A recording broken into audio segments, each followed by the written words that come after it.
यार अपन अब जावास्क्रिप्ट के कोर्स में अपन ने अभी तक बेसिक जावास्क्रिप्ट देखा, फिर उसके बाद अपन ने वेरिएबल के बारे में देखा, डेटा टाइप के बारे में देखा। आज अपन देखने वाले हैं ऑपरेटर के बारे में। ऑपरेटर क्या होता है, किस तरीके से अप्लाई किया जाता है, इन सब चीज़ों के बारे में आज अपन समझने वाले हैं डीपली। सबसे पहले अपन बात करेंगे यहाँ पे अर्थमेटिक ऑपरेटर के बारे में। तो यहाँ पे मैं लिख देता हूँ अर्थमेटिक ऑपरेटर। तो सबसे पहले अगर मैं आपको दिखाऊँ तो यहाँ पे मैं लेट ए इक्वल टू यहाँ पे 20 और यहाँ पे लेट बी इक्वल टू यहाँ पे 3 नाम का वेरिएबल मैंने यहाँ पे ले लिया जिसके अंदर वैल्यू है। इसके अंदर ही मैं आपको एक चीज़ बताना चाहूँगा कि यहाँ पे ए जो है वो क्या है, वो यहाँ पे ऑपरेंड है यहाँ पे, और जो इक्वल टू का साइन है वो यहाँ पे ऑपरेटर है, ऑपरेटर। और जो यहाँ पे आप 20 देख रहे हैं उसको अपन वैल्यू बोलते हैं, ठीक है। तो इसके अंदर अपन ने क्या किया, ए नाम का ऑपरेंड है, उसके अंदर अपन ने 20 नाम की वैल्यू को इंसर्ट किया with the help of equal to operator, ठीक है। सबसे पहले अपन बात करते हैं यहाँ पे एडिशन ऑपरेटर के बारे में। तो मैं यहाँ पे लिख देता हूँ एडिशन ऑपरेटर, और यहाँ पे इस तरीके से मैं क्या करूँगा, ए प्लस का साइन लगाते हैं। तो यहाँ पे शिफ्ट के साथ अगर आप प्लस दबाएंगे तो ऑटोमेटिक ये वाला साइन आपको देखने के लिए मिल जाएगा। तो ए प्लस बी करके आपको क्या मिल जाएगा, रिजल्ट मिलेगा। अगर अपन चलें यहाँ पे इस जगह पे चलें तो यहाँ पे एडिशन ऑपरेटर और 23 देखने के लिए मिल गया। तो अपन ने प्लस ऑपरेटर की मदद से क्या कर लिया, इन दोनों के बीच में एडिशन परफॉर्म कर लिया। तो यहाँ पे ए क्या है, ये लेफ्ट ऑपरेंड है, राइट ऑपरेंड अपना बी है, और जो रिजल्ट आया वो अपना 23 था। इसी चीज़ को मैं कॉपी कर लेता हूँ। मैं यहाँ पे इसी चीज़ को कॉपी करूँगा। यहाँ पे एडिशन ऑपरेटर की जगह मैं इसको दे दूँगा सब्ट्रैक्शन ऑपरेटर, और यहाँ पे मैं क्या करूँगा, a माइनस बी। तो अब रिजल्ट कितना आना चाहिए, रिजल्ट आना चाहिए अपना 17। तो देखते हैं, तो रिजल्ट अपना आ रहा है 17 सब्ट्रैक्शन ऑपरेटर में। डब्ट्रैक्शन हो गया ये, तो इसको सब्ट्रैक्शन कर देते हैं। इसके बाद अपना मल्टीप्लिकेशन है, तो अपन यहाँ पे मल्टीप्लाई का साइन इस तरीके से लगा सकते हैं, और यहाँ पे सब्ट्रैक्शन की जगह मुझे यहाँ पे मल्टीप्लिकेशन ऑपरेटर, ठीक है। तो अब यहाँ पे कितना रिजल्ट आना चाहिए, 60 आना चाहिए। तो यहाँ पे 60 आ रहा है। अब बात करते हैं अपन डिवाइड ऑपरेटर के बारे में। तो यहाँ पे मुझे इस तरीके से मैं डिवाइड ऑपरेटर दे सकता हूँ, और मैं यहाँ पे डिवाइड ऑपरेटर लिख दूंगा, और तो यहाँ पे मेरा कितना आ जाएगा, 6.66 रिजल्ट आ जाएगा, क्योंकि अपन 3 को डिवाइड करते हैं तो कुछ ऐसा ही रिजल्ट मिलता है। इसके बाद अपन बात करते हैं यहाँ पे मॉड्यूलस ऑपरेटर के बारे में। तो यहाँ पे लिख दूंगा, मॉड्यूलस को अपन बोलते हैं एक्चुअल में रिमाइंडर ऑपरेटर बोलते हैं। तो मैं यहाँ पे रिमाइंडर ऑपरेटर लिख देता हूँ। इसके लिए अपन को क्या करना है, परसेंटेज का यूज करना है। यहाँ पे जाएंगे तो अपन को 2 मिल जाएगा, और ये ईजिली अपन को मालूम है कि 3 से अगर मैं 20 को डिवाइड करूँगा तो अपन को रिमाइंडर 2 ही मिलता है। इसके बाद जो ऑपरेटर आते हैं इनको थोड़ा समझने में थोड़ा आपको कॉम्प्लेक्सिटी हो सकती है, लेकिन आप थोड़ा ध्यान से देखेंगे समझ में आ जाएगा। सबसे पहले अपन बात करते हैं यहाँ पे post increment operator. Post increment operator, अब ये वाला इंक्रीमेंट ऑपरेटर क्या करता है, जब भी आप ए के साथ प्लस प्लस किया, मैंने ए के साथ में ए के बाद मैंने प्लस प्लस लगाया, तो उसका मतलब क्या है, उसका मतलब ये है कि आपका पहले वैल्यू लिखा जाएगा, उसके बाद वैल्यू को इंक्रीमेंट किया जाएगा। तो यहाँ पे रिजल्ट क्या आएगा, रिजल्ट आएगा अपना 20। देखते हैं एक बार, तो रिजल्ट आप देखो पोस्ट इंक्रीमेंट ऑपरेटर के अंदर 20 आ रहा है, लेकिन यहाँ पे इसने क्या किया, ए की वैल्यू को 1 बढ़ा दिया होगा। इसको देखने के लिए मैं क्या करूँगा, सबसे पहले अब मैं यहाँ पे ए की वैल्यू प्रिंट करता हूँ। अब यहाँ पे देखना आप, पहले यहाँ पे 20 प्रिंट होगा, उसके बाद यहाँ पे 21 प्रिंट होगा। कि ऐसा क्यों हो रहा है, ऐसा इसलिए हो रहा है क्योंकि इस जगह पे वैल्यू को वो क्या कर रहा है, इंक्रीमेंट कर रहा है, और उसके बाद इस जगह पे वैल्यू को वो लिख रहा है, ठीक है। तो इस तरीके से क्या होता है, अपना पोस्ट इंक्रीमेंट काम करता है। लेकिन इसकी जगह पे अगर मैं यहाँ पे प्री इंक्रीमेंट कर देता, प्री इंक्रीमेंट को आपको समझाऊंगा। मैं यहाँ पे क्या करता हूँ, इस चीज़ को कॉपी करता हूँ, और मैं यहाँ पे पोस्ट की जगह प्री लिखता हूँ, प्री इंक्रीमेंट ऑपरेटर। सेम चीज़ हो रही है, मैं यहाँ पे केवल ए को इस तरीके से कर रहा हूँ। तो अब यहाँ पे रिजल्ट क्या आएगा, अब रिजल्ट यहाँ पे आएगा, यहाँ पे कितना आना चाहिए, देखो इस जगह पे ए की वैल्यू कितनी हो गई थी 21, और यहाँ पे अपन ने क्या किया प्लस प्लस, तो यहाँ पे ए की वैल्यू कितनी हो जानी चाहिए 22। तो एक बार चेक कर लेते हैं, और यहाँ पे वैल्यू देखो आपको 22 देखने के लिए मिल रही है, और 22 प्रिंट हो रहा है, 21 प्रिंट नहीं हो रहा है। अगर मैं इसको ए को यहाँ से हटा के इस जगह पे कर दूंगा तो आपको मालूम है कि क्या प्रिंट होगा, पहले वैल्यू 21 प्रिंट होगी। अगर आप ध्यान से देखें यहाँ पे तो वैल्यू 21 प्रिंट हो रही है। क्यों हो रही है, क्योंकि वहाँ पे पोस्ट इंक्रीमेंट लगा है। तो आई होप आपको समझ में आ गया होगा, लेकिन फिर भी मैं एक और थोड़ा सा और डिटेल में समझाता हूँ। यहाँ पे ए की वैल्यू, यहाँ पे देखो वैल्यू 20 थी, अब थोड़ा सा और समझ में आ जाएगा आपको। और मैं यहाँ पे सबसे पहले वैल्यू 20 जब पोस्ट इंक्रीमेंट ऑपरेटर है, इसके अंदर अपन को पोस्ट इंक्रीमेंट ऑपरेटर के बाद अपन ने वो वाला ए की वैल्यू प्रिंट कराई, तो इसको मैं लिख ही देता हूँ आफ्टर इंक्रीमेंट। तो इस वाले के अंदर आप देखो यहाँ पे क्या हो रहा है, 21 प्रिंट होकर मिल रहा है। लेकिन जब अपन प्री इंक्रीमेंट ऑपरेटर कर रहे हैं तो पहली वैल्यू क्या की जा रही है, पहले वैल्यू इंक्रीमेंट की जा रही है, उसके बाद वैल्यू क्या हो रही है, लिखी जा रही है। तो बस छोटा सा अंतर होता है कि कब लिखना है और उसके बाद कब इंक्रीमेंट करना है। इसी चीज़ का पोस्ट इंक्रीमेंट और प्री इंक्रीमेंट के अंदर अंतर होता है, ठीक है। इसी तरीके से होता है अपना क्या होता है, डिक्रीमेंट ऑपरेटर होता है। तो मैं अगर यहाँ पे पोस्ट प्री की जगह यहाँ पे पोस्ट और यहाँ पे इंक्रीमेंट की जगह डिक्रीमेंट कर देता हूँ, और मुझे यहाँ पे क्या करना पड़ेगा, यहाँ पे ए माइनस माइनस। तो अब आप यहाँ पे देखो एक्चुअल में क्या होना चाहिए, 22 से 21 हो जाना चाहिए, लेकिन अब आप यहाँ पे ध्यान से देखेंगे तो यहाँ पे 22 ही प्रिंट हो रहा है। लेकिन अगर मैं इसके बाद मैं अगर कंसोल डॉट लॉग और आफ्टर डिक्रीमेंट करके अगर मैं प्रिंट कराऊँ ए की वैल्यू, तो अब अपने को क्या मिल जाएगा, 21 मिल जाएगा। तो वो 21 मिल गया ना। तो अभी यहाँ पे क्या है, एक्चुअल में इस जगह पे होना चाहिए था, लेकिन क्योंकि ये पोस्ट डिक्रीमेंट है, पहले क्या करता है, पहले वैल्यू को लिखता है, उसके बाद वैल्यू को डिक्रीमेंट करता है।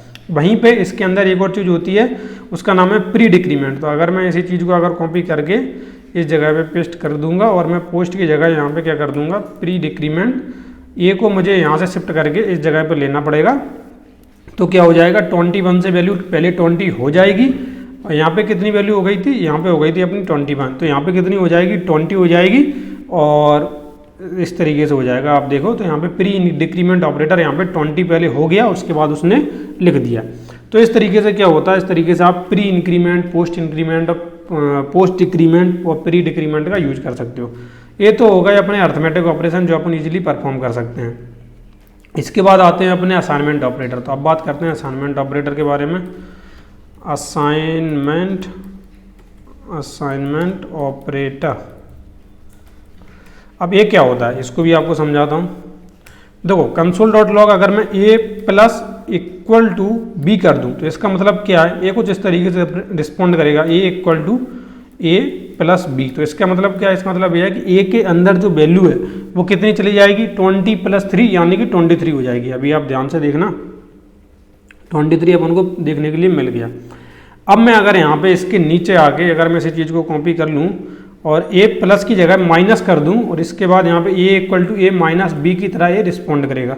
अब मुझे आप बताइए कितना अपन को रिजल्ट देखने के लिए मिलेगा। तो मैं आपको बता देता हूँ, यहाँ पे रिजल्ट आपको यहाँ पे जैसे 23 देखने के लिए मिला था ना आपको, तो इस जगह पे आपको कितना मिलेगा, 23 माइनस 3। तो 23 माइनस 3 तो कितना होगा, 20। तो अपन को रिजल्ट मिलना चाहिए, अपन को 20 मिलना चाहिए। देखते हैं, तो अपन को रिजल्ट 20 मिल रहा है, तो अपना सही तरीके से काम कर रहा है। अब बात करते हैं अपन मल्टीप्लिकेशन के बारे में। तो मैं यहाँ पे माइनस की जगह मल्टीप्लाई कर दूंगा, और यहाँ पे इक्वल टू में यहाँ पे मल्टीप्लाई का साइन। तो अब मुझे बताइए रिजल्ट कितना मिलना चाहिए। अब रिजल्ट मिलेगा अपन को यहाँ पे 20 इंटू 3 इक्वल टू 60 रिजल्ट मिलना चाहिए। अपन को चेक कर लेते हैं, तो 60 रिजल्ट अपन को मिल रहा है, सही तरीके से काम कर रहा है। इसके बाद बात आती है डिवाइड की। तो अगर मैं यहाँ पे मल्टीप्लाई की जगह डिवाइड लगाऊँ, तो अपना रिजल्ट कितना था, इससे पहले 60 था ना, तो मुझे यहाँ पे क्या करना पड़ेगा, मुझे इस जगह पे अपन क्या करेंगे, 60 डिवाइड बाई 3। तो रिजल्ट कितना आना चाहिए, 20। तो देखते हैं क्या 20 आ रहा है। ठीक है, अपना आखिरी का एलिमेंट यहाँ पे 20 मिल रहा है, तो अपना डिवाइड वाला भी सही तरीके से काम करता है। अब बात करते हैं अपन मॉड्यूलस के बारे में। तो मैं यहाँ पे कर देता हूँ मॉड्यूलस, और यहाँ पर भी मैं मॉड्यूलस। तो अपन को रिजल्ट कितना मिलना चाहिए, 20। यहाँ पे अपना आ जाएगा 20, और यहाँ पे मॉड्यूलस। तो अपन को रिजल्ट मिलना चाहिए 2। चेक करते हैं, अपन को 2 रिजल्ट मिल रहा है, तो यानी कि ए वाला भी सही तरीके से काम करता है। तो इस तरीके से अपन क्या कर सकते हैं, सारे जितने भी असाइनमेंट ऑपरेटर हैं उनका अपन यूज कर सकते हैं। इसके अंदर अपन इस तरीके से भी कर सकते हैं। वैसे अगर मैं इस तरीके से अगर आपको करके दिखाऊँ, तो ये क्या है, ये जैसे आप स्क्वायर करते हैं ना, उसके लिए है। तो इसके लिए मैं थोड़ा सा आपको करके दिखाता हूँ इस वाले को, मतलब इस सबको अभी मैं कमेंट कर देता हूँ। एक काम करता हूँ मैं, यहाँ पे console dot log b into 3, जिससे आपको समझने में आसानी होगी। तो अपन को रिजल्ट क्या मिलना चाहिए, रिजल्ट मिलना चाहिए आपको b इंटू b कर देता हूँ। तो रिजल्ट क्या मिलना चाहिए, रिजल्ट मिलना चाहिए आपको 27। अब देखते हैं, और रिजल्ट आपको 27 मिल भी रहा है। ऐसा क्यों हो रहा है? ऐसा इसलिए हो रहा है, जब आपने इस तरीके से परफॉर्म किया तो वो उसने क्या किया, उसने 3 इंटू 3 इस तरीके से उसने परफॉर्म कर दिया। तो जब भी आप डबल इस तरीके से मल्टीप्लाई का यूज करते हैं तो उसको क्या बोला जाता है? इसको बोला जाता है एक्सपोनेंट ऑपरेटर। इसके अंदर क्या होता है, जिसके अंदर आपको यहाँ पे डायरेक्ट यहाँ पे स्क्वायर की जगह आप डायरेक्ट यहाँ पे क्यूब परफॉर्म कर सकते हैं। इस तरीके से आप समझ सकते हैं कि जैसे स्क्वायर के लिए आपको एक बार मल्टीप्लाई करवाना होता है ना, तो क्यूब के लिए आपको 2 बार करवाना होता है। और इसी तरीके से अगर मैं एक यहाँ पे और बढ़ा दूंगा तो अपन को 81 देखने के लिए मिलेगा। और यहाँ पे अपन केवल 2 को वैलिड है, यहाँ पे मतलब 2 के लिए वैलिड है, 3 के लिए वैलिड नहीं है। तो अपन को यहाँ पे 27 तक तो देखने के लिए मिल जाएगा, लेकिन इसके आगे करने की कोशिश करेंगे तो अपन को एरर देखने के लिए मिल जाएगा। इसको भी अपन इस तरीके से कर सकते हैं। वैसे इस तरीके से अगर मैं यहाँ पे इसको कर दूँ अनकमेंट और मैं यहाँ पे इसको कमेंट कर देता हूँ और एक ही जगह मैं यहाँ पे बी करता हूँ, तो अभी आप देखो क्या रिजल्ट मिलेगा अपन को यहाँ पे 27 में देखने के लिए मिल गया। तो इस तरीके से भी अपन इसको परफॉर्म कर सकते हैं। इस तरीके से लिखो या इस तरीके से लिखो, दोनों ही तरीके अपने सेम टू सेम है। ठीक है, तो आइए बात करते हैं अपन यहाँ से, इसको मैं कमेंट कर देता हूँ। और अब बात करते हैं अपन यहाँ पे असाइनमेंट ऑपरेटर की बात हो चुकी है, अपन बात करते हैं कंपैरिजन ऑपरेटर की। यहाँ पे कंपैरिजन ऑपरेटर, यहाँ पे इन्हीं 2 वेरिएबल का मैं यूज करूँगा। मैं यहाँ पे इन दोनों को उठा लेता हूँ, यहाँ से इसको मैं ए और बी यहाँ से उठा के नीचे लेके आएंगे। कंपैरिजन ऑपरेटर यहाँ पे पेस्ट, इसको मैं अभी के लिए यहाँ से हटा देता हूँ। कंपैरिजन ऑपरेटर के अंदर क्या होता है, मैं यहाँ पे कंसोल डॉट लॉग करता हूँ। ए डबल इक्वल टू अगर मैं बी करूँ तो उसका मतलब क्या है? इसका मतलब ये है कि वो चेक करेगा कि या ए की वैल्यू और बी की वैल्यू क्या दोनों बराबर है। चेक कर लेते हैं अपन एक बार, तो अपन को रिजल्ट मिलेगा फॉल्स। कंपैरिजन ऑपरेटर हमेशा आपको ट्रू और फॉल्स के रूप में ही आपको रिजल्ट निकाल के देता है, या तो उसका रिजल्ट ट्रू होता है या फॉल्स होता है। तो आपने हमेशा 2 चीज़ों को कंपेयर किया, उन 2 चीज़ों के कंपैरिजन पे जो रिजल्ट आएगा या तो वो ट्रू में आएगा या फॉल्स में आएगा। अब यहाँ पे जैसे equal to double equal to होता है, उसी तरीके से एक होता है ट्रिपल इक्वल टू। अभी ट्रिपल इक्वल टू क्या करता है, जब आप किसी भी ट्रिपल इक्वल टू करेंगे तो वहाँ पर भी अगर जैसे अभी देखें तो फॉल्स आएगा। लेकिन अब मैं यहाँ पे ऊपर में 20 कर देता हूँ, मैं ऊपर अगर 20 कर दूँ, अब आप यहाँ पे देखो दोनों की वैल्यू अपन की ट्रू आ रही है। ठीक है, अब मैं इसको मैं इस तरीके से स्ट्रिंग के रूप में पास कर देता हूँ। अब आप देखना कि इन दोनों के बीच में क्या डिफरेंस है। मैं यहाँ पे ऊपर जाऊँ तो ऊपर देखो, ऊपर की वैल्यू अपनी ट्रू आ रही है, नीचे की वैल्यू अपनी फॉल्स आ रही है। ऐसा क्यों हो रहा है? ऐसा इसलिए हो रहा है क्योंकि ए वाला क्या करता है, ए वाला केवल वैल्यू को चेक करता है। ये जो वैल्यू आप एंटर कर रहे हैं, यहाँ पर भी आपने 20 डाला, यहाँ पर भी आपने 20 डाला, तो इसने क्या किया, इसने केवल वैल्यू को चेक किया और दोनों वैल्यू सही है, इसलिए उसने उसको ट्रू पास कर दिया। लेकिन ए क्या करता है, ए चेक करता है वैल्यू को एज वेल एज उसके टाइप को। अब टाइप कैसे मालूम पड़ता है? टाइप मालूम करने के लिए आपको क्या करना पड़ता है, console dot log type of, इस तरीके से आपको यूज करना पड़ता है और इसके अंदर आप कोई भी वैल्यू पास कर देते हैं। जैसे मैंने यहाँ पे ए वैल्यू पास कर दी, तो ए वैल्यू का जो टाइप है वो क्या है, नंबर है। और अगर मैं बी वैल्यू का आपको टाइप दिखाऊँ यहाँ पे, तो बी वैल्यू का टाइप क्या है, स्ट्रिंग है। तो इसीलिए क्या हो रहा है, इसीलिए दोनों ए जो अपना ट्रिपल इक्वल टू है वो अपना को फॉल्स इसलिए देगा क्योंकि ए क्या चेक करता है, check value with type of data, मतलब डेटा टाइप को भी चेक करता है कि डेटा टाइप इसका किस प्रकार का है। जब उसको ये मालूम पड़ जाता है कि अगर दोनों का डेटा टाइप सेम है तब तो वो ट्रू रिटर्न कर देगा, अगर दोनों का डेटा टाइप अलग है तो वो वैल्यू को फॉल्स रिटर्न करता है। ठीक है, ये अपना हो गया कौन सा, इक्वल टू ऑपरेटर और अपना ट्रिपल इक्वल टू ऑपरेटर। एक और होता है इसके अंदर नॉट इक्वल टू। अगर मैं कंसोल डॉट लॉग और ए नॉट इक्वल टू बी कर दूं तो अब इसका मतलब क्या है, इसका मतलब ये है कि वो ये बोल रहा है कि अगर ए बी के बराबर है या नहीं है, ऐसा चेक करना अपन को। तो यहाँ पे अपन देख रहे हैं कि ए बी के बराबर है, मतलब वैल्यू वाइज तो है ना, स्ट्रिंग और डेटा टाइप के हिसाब से नहीं है लेकिन वैल्यू के हिसाब से है। तो इसकी वैल्यू आप मुझे बताइए ट्रू आएगी या फॉल्स आएगी, चेक कर लेते हैं। इसकी वैल्यू आप देखो यहाँ पे फॉल्स आ रही है, काफ़ी लोगों ने शायद ट्रू बोला होगा लेकिन यहाँ पे फॉल्स आएगी। क्यों आएगी, इसलिए आएगी क्योंकि आपने यहाँ पे नॉट ऑपरेटर लगाया है। इस ए वैल्यू अगर ये बस इतना समझ लो कि जो यहाँ पे ट्रू है, अगर जैसे इस वाले रिजल्ट, इसका रिजल्ट अगर ट्रू आया तो इसका रिजल्ट उसका जस्ट अपोजिट आएगा। समझ में आई बात? इसका A double equal to B, इसका रिजल्ट अगर ट्रू आ गया तो इसका रिजल्ट उसके जस्ट अपोजिट आएगा। और अगर हम यहाँ पे डबल इक्वल टू लगा देते हैं इस तरीके से, तो इसका जो रिजल्ट आएगा, इसका जो रिजल्ट होगा उसके अपोजिट इसका रिजल्ट हो जाएगा। ठीक है, तो ये क्या करता है, एक दूसरे के रेसिप्रोकल करते थे नॉट ऑपरेटर। तो अगर मैं इसको दिखाऊं तो अब आप ध्यान से देखो, यहाँ पे सबसे पहले आपको ट्रू देखने के लिए मिल रहा है, फिर फॉल्स देखने के लिए मिल रहा है, उसके बाद आपको ट्रू देखने के लिए मिल रहा है ना। तो ये इसकी वैल्यू अपन को देखो फॉल्स, मैं एक बार करके दिखा देता हूँ एक बार यहाँ पे, और मैं इसी चीज़ को और मैं इस तरीके से, तो अभी आपको क्लियर समझ में आएगा कि सबसे पहले वैल्यू ट्रू मिल रही है, उसके बाद वैल्यू फॉल्स मिल रही है। ठीक है, ए कौन सा हो गया, ए हो गया अपना equal to operator, A double equal to triple equal to operator. और इस वैल्यू को देखो, ए वाली वैल्यू इसके रेसिप्रोकल हो गई, पहले वाले के रेसिप्रोकल, ये तीसरी वाली, ये जो चौथी वाली ट्रू है वो इसके रेसिप्रोकल, जो अपना दूसरा वाला है ना उसके रेसिप्रोकल में ये इसकी ट्रू हो गई। तो फॉल्स को ट्रू और ट्रू को फॉल्स करना किसके काम है, नॉट ऑपरेटर का काम है। ठीक है, अब क्या करना, अब अपन को एक और ऑपरेटर होता है जिसका नाम है ए ग्रेटर देन बी। और जब भी आपको चेक करना होता है ग्रेटर देन और लेस देन के लिए इस तरीके से कर सकते हैं। अब यहाँ पे आपको मालूम है ये दोनों वैल्यू बिल्कुल सेम टू सेम है, तो इसमें ना ही ग्रेटर है ना ही लेस देन है। तो अगर मैं इसी को कॉपी कर दूँ ग्रेटर और यहाँ पे क्या होता है लेस देन, तो इस तरीके से करेंगे तो दोनों की वैल्यू फॉल्स आएगी। तो अगर मैं चेक करके दिखाऊँ तो यहाँ पे देखो दोनों की वैल्यू अपन को फॉल्स देखने के लिए मिल रही है। ठीक है, अब बात करते हैं यहाँ पे इसके अंदर एक और होता है कंसोल डॉट लॉग, यहाँ पे A greater than equal to A P, और इसी चीज़ की जगह यहाँ पे होता है A less than equal to B. तो अगर मैं यहाँ पे दिखाऊँ तो इन दोनों की वैल्यू ट्रू आएगी। जिस तरीके से ऊपर की दोनों की वैल्यू फॉल्स आ रही है, नीचे की दोनों की वैल्यू ट्रू आएगी।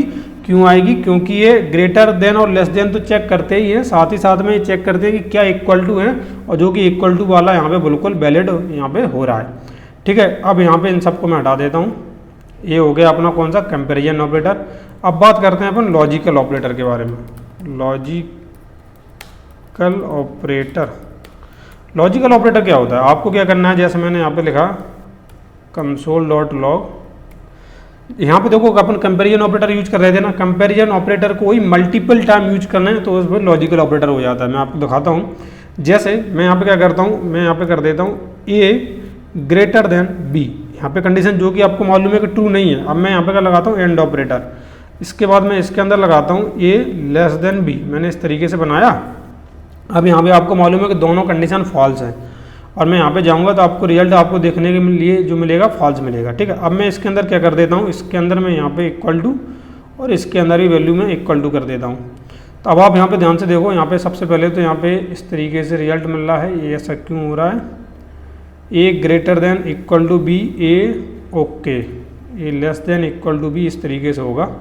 तो अब अगर आप देखेंगे तो यहाँ पे वैल्यू अपन को ट्रू देखने के लिए मिलेगी। ऐसा क्यों मिल रहा है, ऐसा इसलिए मिल रहा है, एंड ऑपरेटर क्या करता है, एंड ऑपरेटर को क्या चाहिए, एंड ऑपरेटर को इसकी both value are true, both values are true, इसके अंदर दोनों वैल्यू को क्या होना पड़ता है, ट्रू होना पड़ता है। अगर इसके अंदर एक भी वैल्यू फॉल्स हो गई, जैसे ये वाली वैल्यू में फॉल्स दे देता हूँ तो अपन को वैल्यू रिजल्ट में फॉल्स ही मिलेगा। इसके लिए दोनों वैल्यू का ट्रू होना जरूरी है।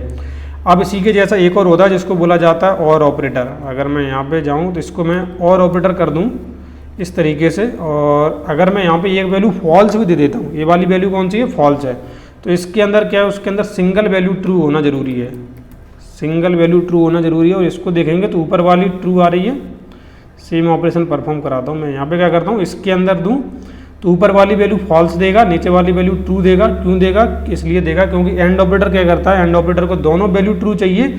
इसको दोनों में से अगर एक भी वैल्यू ट्रू मिल जाती है तो क्या हो जाता है, वो अपना एक्सेप्ट कर लेता है।